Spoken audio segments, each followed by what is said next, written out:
కామారెడ్డి జిల్లా పట్టణ కేంద్రంలోని సరస్వతి శిశుమందిర్ హైస్కూల్ ప్రాంగణంలో దివ్యహస్తం ట్రస్ట్ ఆధ్వర్యంలో ప్రముఖ వేద పండితుడు గంగవరపు ఆంజనేయ శర్మ గారి ఆధ్వర్యంలో రెండవసారి లక్ష దీప కార్తీక మహోత్సవం కార్యక్రమం అంగరంగ వైభవంగా నిర్వహించడం జరిగింది. తదనంతరం పలు సాంస్కృతిక కార్యక్రమాలు నిర్వహించడం జరిగింది.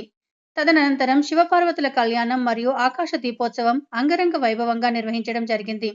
ఈ కార్యక్రమంలో దివ్యాంగురాలు అయినటువంటి చింతల పోచవ్వ గారి మరియు గంగవరపు ఆంజనేయ శర్మ గారి ఆధ్వర్యంలో లక్ష దీపోత్సవ కార్యక్రమం నిర్వహించడం జరిగింది. మహా మంగళహారతి నీరాజనం నిర్వహించడం జరిగింది.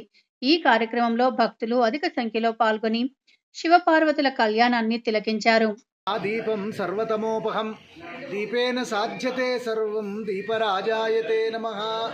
పరమ పావనమైనటువంటి కోరికలను తీర్చే ఈ కామారెడ్డి పట్టణంలో ఈరోజు విశేషంగా కార్తీక మాస ఉత్సవాన్ని పురస్కరించుకొని శివకేశవుల ప్రీతిగా కోటి యజ్ఞాల ఫలంగా లక్ష దీపోత్సవ కార్యక్రమాన్ని అత్యంత వైభవంగా జరపడం కొరకని ఈ సరస్వతి శిశుమందిర్ ప్రాంగణంలో పార్వతీ పరమేశ్వరుల కళ్యాణం లక్ష్మీనారాయణుల సన్నిధానంలో అత్యంత విశిష్టంగా చేసి ఆకాశ దీపము తర్వాత ప్రధానమైనటువంటి అనేక రకాల వివిధ రకాల దీపాలు మొదలైనటువంటివన్నీ వెలిగించి ప్రాంగణమంతా అనేక మంది విశేష భక్తుల చేత దీపోత్సవ కార్యక్రమాలు అత్యంత విశేషంగా జరపడం జరిగింది. ఇవి నిజంగా నభూతో నభవిష్యత్ అనే రీతిలో ఈ కార్యక్రమాలన్నీ కూడా జరపడం చాలా విశేషంగా అనిపిస్తుంది. భవిష్యత్ కార్యాచరణ కొరకు మన హిందూ బంధువులందరూ కూడా ముందుండి ఇటువంటి కార్యక్రమాలు కామారెడ్డిలో ప్రతి నెలకు 2-3 అయ్యేటట్లుగా చొరవ చూపి అందరూ తమ ఉదారమైన సేవలను కొనసాగింప చేసుకోవాలని అందరికీ కూడా సూచనలు చేస్తూ అందరికీ శతమానం భవతి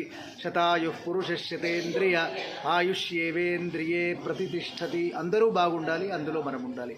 ధర్మస్య విజయోస్తు అధర్మస్య నాశోస్తు ప్రాణిషు సద్భావనాస్తు విశ్వస్య కళ్యాణమస్తు గోమాతుః జయోస్తు.